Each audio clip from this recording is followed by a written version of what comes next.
আমাদের যে ট্যাবলো গাড়িগুলি আছে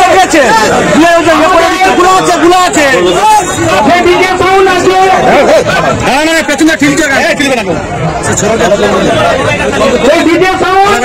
এবং যে বাজনার যে ট্যাবলো আছে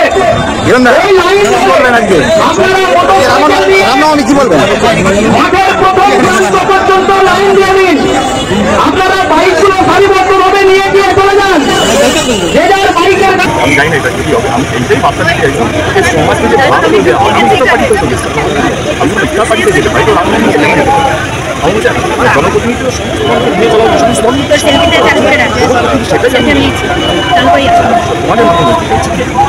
ধর্ম মানুষকে বাঁচাতে শেখায়, মানুষকে আগে রাখতে শেখায়, মানুষকে শান্তি ভাবটা দিয়েছে। একটা লাইনই আছে আমাদের শেখাতে আপসটা দেয় না, আমাদের শেখায় না, এই ধরনের আমার সমস্ত রাম ভক্তদের বাংলা বা আমাদের দেশের বিদেশে অনেক রাম ভক্ত আছে, সব রাম ভক্তদের যেন শান্তিতে যেখানে থাকি না কেন ভালো। দাদা এই পার্টিতে একটা বিতর্ক চলেছে এই যেখানে আপনার প্যান্টে হাঁটুতে ছেঁড়া ছিল। আচ্ছা আমাদের কথা বলি, জনপ্রতিনিধি রাজ মানে ইলেকশন আমাদের কে মাছ খাচ্ছে, মাংস খাচ্ছে, কে কি কাপড় দিয়েছে, ঠিক আছে পরে আমাকে মনের মধ্যে কোথায় যাবো আমি এটা বলছি, এটা টপিক হলো আজকে তুমি আমার সঙ্গে কোনো উন্নয়নে লড়তে পারছো আমি কি করছি সেটা নিয়ে, যদি আমরা দেখি প্রধানমন্ত্রীকে মাছ খাওয়া নিয়ে তর্ক শুরু চলে যাচ্ছে, কে কি করছে কে কি করছে না সেটা নিয়ে। আমার একটাই কথা, যতই আমরা মনে রাম রাম করি না কেন মনের মধ্যে রাবণকে বসে রাখার একটা চেষ্টা চলছে। আমার মনে হয় রাবণকে নিজের মধ্যে থেকে এই যে হিংসে সমস্ত রাম ত্যাগ করছে, আমার মনে হয় কিন্তু রাম রাম করছে জানাই যে রাবণকে বসে রেখেছে মুখে রাম রাম করছে, সেটাকে মনের মধ্যে রাবণটাকে বিসর্জন রাম এমনি সবারই মধ্যে আছে।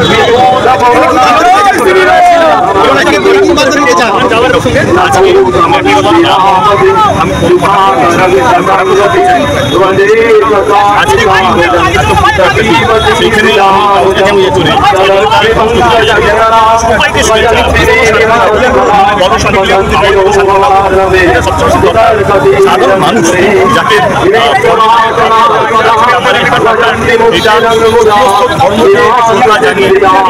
জনপ্রতিনিধির কাজ হচ্ছে মানুষকে এক রাখা। আমরা দেখলাম পার্টিদের রামনবমী মিছিল হাঁটতে পারে, আর জয় শ্রীরাম যদি হয় রাম ভক্তরা একা রাম ভক্তরা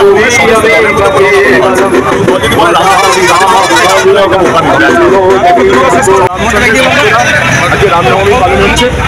আমরা গর্বিত, আমরা হিন্দু হিসাবে আমরা গর্বিত, আমাদের ভগবান শ্রী রামচন্দ্র 500 বছর পরে তিনি তার মন্দিরতে পুনঃপ্রতিষ্ঠিত হতে পেরেছেন এবং সুপ্রিম কোর্টের নির্দেশে এবং আমাদের প্রধানমন্ত্রী নরেন্দ্র মোদীর নেতৃত্বে।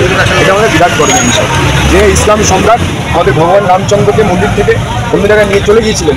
আজকে 500 বছর সেই লড়াইয়ের পরে হিন্দুরা সুপ্রিম কোর্টের নির্দেশে ভগবান আমাদের আবার ফিরে এসেছেন মন্দিরেতে এবং এটা মোদীজি না হলে সম্ভব হতো না। সেই জন্য আমরা মোদীজির কাছে কৃতজ্ঞ, একজন হিন্দু হিসাবে কৃতজ্ঞ, এবং সুপ্রিম কোর্টের যে নির্দেশ তার কাছেও আমরা সত্যি কৃতজ্ঞ যে আমাদের হিন্দু ধর্ম রক্ষা হয়েছে। ভগবান রামচন্দ্র এই প্রথম রামনবমী আজকে অযোধ্যায় আমাদের ভগবানের আজকে পুজো হচ্ছে, এটা বিরাট বিরাট আমাদের কাছে বিরাট।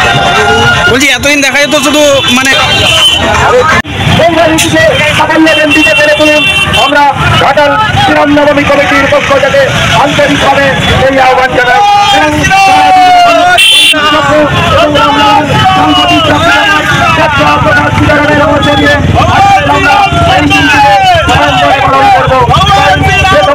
আমরা